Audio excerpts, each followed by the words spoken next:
As Donald Trump prepares to take office, we learned today that our neighbor to the north will soon have a new leader.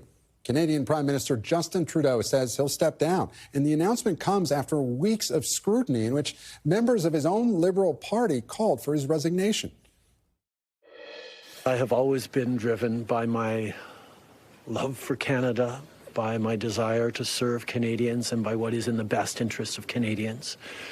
And Canadians deserve a real choice in the next election.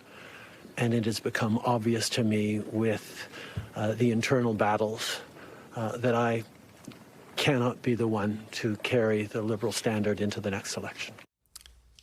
Trudeau and Canada have been a target of President-elect Trump, who has vowed to impose tariffs on Canadian exports while mocking the country as our 51st state. He continued that rhetoric in a post on social media after Trudeau's announcement, urging Canada to merge with the U.S. And I'm joined now by Matina Stevis-Gridneff, Canada Bureau Chief for the New York Times, and our own Vaugh Hillyard, who's covering the Trump transition from West Palm Beach. Thank you both so much for joining us. And Matina, I want to start with you. Justin Trudeau, look, he's been unpopular for months. So did his resignation today surprise you?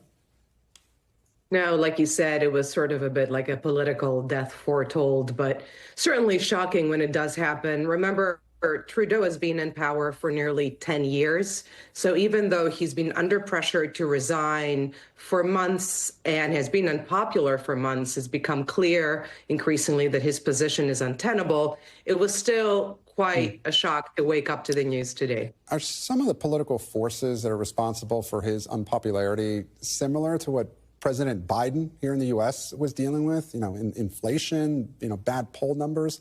Reflect on that. Absolutely. I mean, I think it's the sort of post-pandemic malaise that has been brutal for a number of incumbents across the developed world. President Biden saw that. We have several leaders in Europe facing similar problems and headwinds. The reality is that Canada has had the same leader for nearly a decade. They faced very serious inflation and other affordability issues since the pandemic. And a combination of that and some cultural shifts in the electorate really meant that it was time for Mr. Trudeau to go. Some would say he even outstayed his welcome by dragging on his leadership for this long. Who's the most likely successor? Well, there's a number of names. No one has yet put their hand up officially, I suspect out of respect. But there is 4 names really that are most prominent. One of them is Chrystia Freeland, his deputy prime minister, former finance minister. Her resignation in a really bitter way in December kind of precipitated Mr. Trudeau's own resignation today. It was sort of the kiss of death, if you will. Another is Mark Carney. He's not really a household name, even in Canada, frankly, but he's well known in the so-called global elites, a former governor, not only of the Bank of Canada, but also of the Bank of England, and a prominent global investor. Dominic LeBlanc, a prominent Liberal prime minister here in Canada, who famously babysat for a young Mr. Trudeau. And also Melanie Joly, the country's younger foreign minister, who's also a prominent politician who we expect might play a role in her party's next chapter. And Matina, how much of a factor will Donald Trump play in whoever succeeds Trudeau?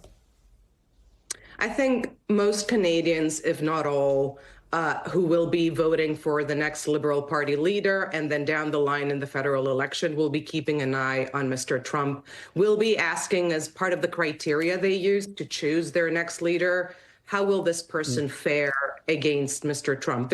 We all know there's no magic recipe. It's a combination of chemistry. Is it better to antagonize? Is it better to flatter?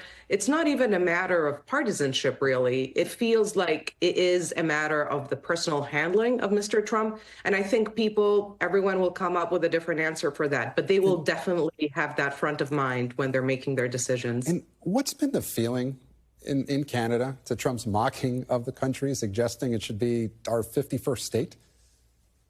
The reaction, I think, is really reflective of what a fragile and fraught moment Canada is going through within its own affairs right now.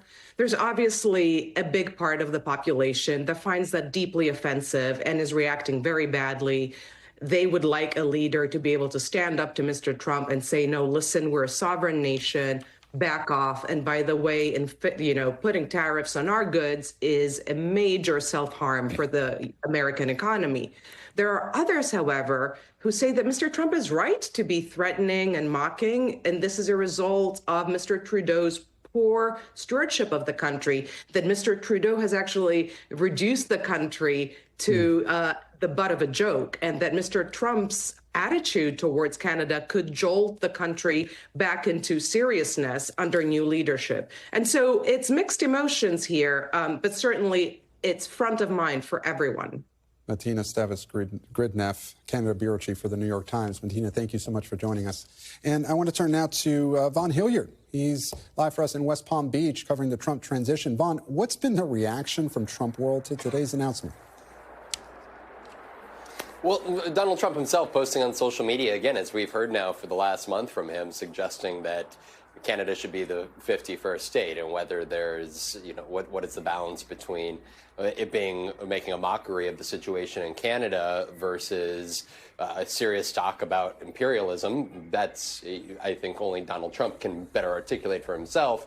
And the question that Donald Trump ultimately is going to have to face now is whether a new prime minister that comes in, whether he will be able to establish a relationship like that he was able to establish with Justin Trudeau over the last 8 years. Because if you go back to 2018, in 2019, at the heart of the trade war between the United States and Canada, it was Justin Trudeau who spoke up at a press conference and said that it was going to be up to Canada to stand up to the United States and essentially defend itself, in which Donald Trump, the then president, called Trudeau meek and mild, were his own words to describe Trudeau. Of course, that relationship changed over time as, along with Mexico, they struck a USMCA trade agreement that replaced NAFTA.